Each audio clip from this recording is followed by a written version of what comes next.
Stockholm, July 1912. An exceptional athlete competes in his first Olympic Games. But before we talk about that, let's go back a bit. Jim Thorpe was born on May 22 or 28, 1888 near Prague in Indian country. His parents are both of mixed European and Native American ancestry. His name within the Second Fox Nation is Watuhuk, which translates as Bright Path. He quickly shows an extraordinary talent in sports at the Carlisle Indian University School. He is struck with many misfortunes from a young age, however. His mother passes away in childbirth and his father dies from gangrene when Jim is a teenager. Thorpe becomes famous nationally thanks to his performances in American football. He scores every point for his team in a game against Harvard, the best amateur team in the country at the time. He plays the positions of running back, defensive back, place kicker and punter. His notoriety becomes international in 1912 at the Olympic Games in Stockholm. He takes part in two disciplines, the decathlon and the pentathlon, an event that has now disappeared from the Games. He wins 4 of the 5 events of the pentathlon, the long jump, the discus throw, and the 200 and 1000 and 500 meter runs. He finishes 3rd in the javelin throw, an event he has started practicing less than a year before.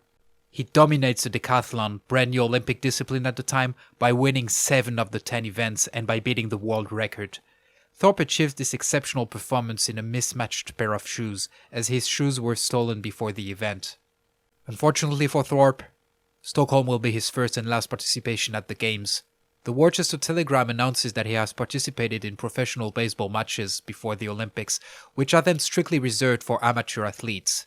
Although he only received $2, this salary technically made him a professional athlete. He was disqualified 6 months after the Olympic Games, even though the rule stated that claims regarding the status of athletes could only be filled within 30 days after the competition. Thorpe later explained that he just didn't know the rules. Indeed, it was common at the time for college players to participate in professional competitions using a fake name in order to not get caught. Thorpe's crime was simply to have kept his real identity. Stripped of his titles and banned for life from the Games, Thorpe hesitated between several sports. He finally chose baseball. He played for several teams, most notably the New York Giants, with whom he won the title in 1913. Thorpe continued to play American football in the meantime. He was elected as the first president of the NFL in 1920. In 1923, at the age of 36, he was part of the first All-Star team in NFL history. Besides athletics, baseball and American football, Thorpe is considered to be one of the greatest ball players of his generation. He also had a short career as a basketball player between 1927 and 1928. Financial hardships began after his retirement in 1928 and the Great Depression that started a year later. Thorpe worked different jobs and played small roles in cinema, mostly as an athlete or an Indian chef in Western movies. A fictionalized version of his life is told in the 1951 movie Jim Thorpe, All-American. Far away from the limelights, Jim Thorpe sank into alcoholism and poverty. He passed away on March 28, 1953, at the age of 65.